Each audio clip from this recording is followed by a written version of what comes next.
Hello guys, welcome back to my channel. तो आज date है 5 अप्रैल और हम एनालाइज करेंगे द इकोनॉमिक टाइम्स की मेन अपडेट्स।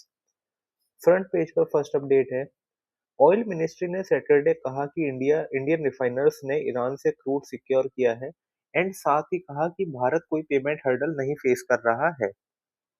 इसके साथ ही एलपीजी कार्गो करंटली डिस्चार्ज हो रहा है मैंगलोर पोर्ट पर। ये इंडिया का पहला पब्लिक एक्नॉलेजमेंट है of resumption of energy trade with Iran. Oil ministry ने साथ ही कहा कि जो न्यूज़ सोशल मीडिया पर चल रही है कि पेमेंट इशू की वजह से ईरानियन क्रूड कार्गो इंडिया से चाइना डाइवर्ट हो गया है, वो फैक्चुअली इनकरेक्ट है। आपको बता दूं, Indian refiners crude, LPG and LNG supplies के लिए वर्ल्ड वाइड सोर्सेज से देख रहे थे to feed its growing economy, और इसका रीजन रहा blockage of Strait of Hormuz by Iran. आपको बता दूं, स्ट्रेट ऑफ हॉर्मोज से भारत का 40% crude and 90% LPG import pass होता था। Next update is, 5 European finance ministers ने कहा है कि एनर्जी कंपनीज को विंडफॉल प्रॉफिट पर टैक्स लगे because of rising fuel prices due to Iran war. आपको बता दूं, finance minister of Germany, Spain, Italy, Portugal and Austria ने जॉइंट कॉल की एंड कहा कि हम एक सिग्नल पहुंचाएंगे कि हम यूनाइटेड हैं एंड हमने एक्शन लिया। इसके साथ ही उन्होंने ये भी कहा कि ये क्लियर मैसेज भेजेगा कि जो प्रॉफिट कमा रहे हैं इस वॉर के टाइम, उन्हें अपना पार्ट करना चाहिए जिससे जनरल पब्लिक पर बर्डन कम हो।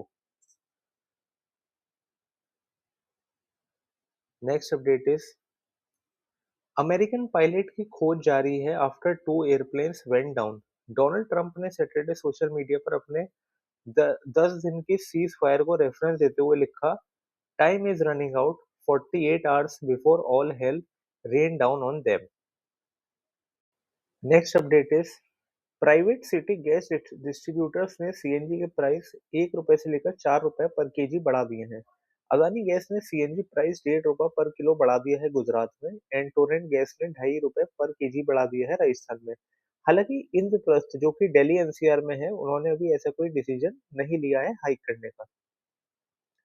नेक्स्ट अपडेट इज, इंडिया जो ये वॉर हो रहा है, इसकी वजह से फर्टिलाइजर सप्लाईज को सिक्योर करना चाहती है, और इस वजह से इंडिया टॉक्स में है कि कैसे हम जो एक्सपोर्टर है nitrogen based and phosphatic fertilisers के, उनसे हम फर्टिलाइजर्स को एक्वायर करें, जिससे इन केस अगर वॉर की वजह से कोई इशू हो तो हमें फर्टिलाइजर सप्लाईज का दिक्कत ना आए।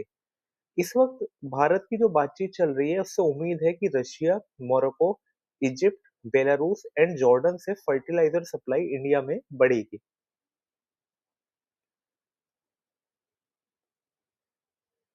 Next update is, air fare search की वजह से जो इंडियन स्टूडेंट्स बाहर पढ़ रहे थे, वो या तो वहीं स्टे बैक कर रहे हैं या फिर डेफर कर रहे हैं अपनी ट्रिप को, या फिर शॉर्ट कर रहे हैं।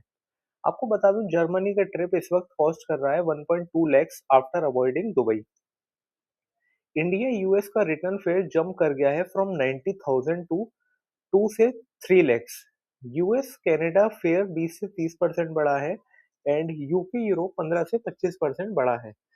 पहले जो बुकिंग 3 से 5 वीक पहले होती थी, अब वो बुकिंग 6 से 10 वीक पहले हो रही है। Next update is, commerce secretary ने सैटरडे कहा कि इंडियन फार्मा कंपनीज को कि वो अपनी डिपेंडेंस हटाएं इंपोर्टेड रॉ मटेरियल से by meeting 80 to 90% of domestic pharma requirements through indigenous production. उन्होंने जियो पॉलिटिकल अनसर्टेनिटी के बारे में बताते हुए कहा कि कैसे इस टाइम पर सेल्फ रिलायंस सबसे ज्यादा जरूरी है। गाइस, इसी के साथ मैंने रेलेवेंट अपडेट्स आपके लिए सुपरफास्ट तरीके से कवर करी। For daily updates please follow my channel C mind to million. If you like my content, please like, share and subscribe.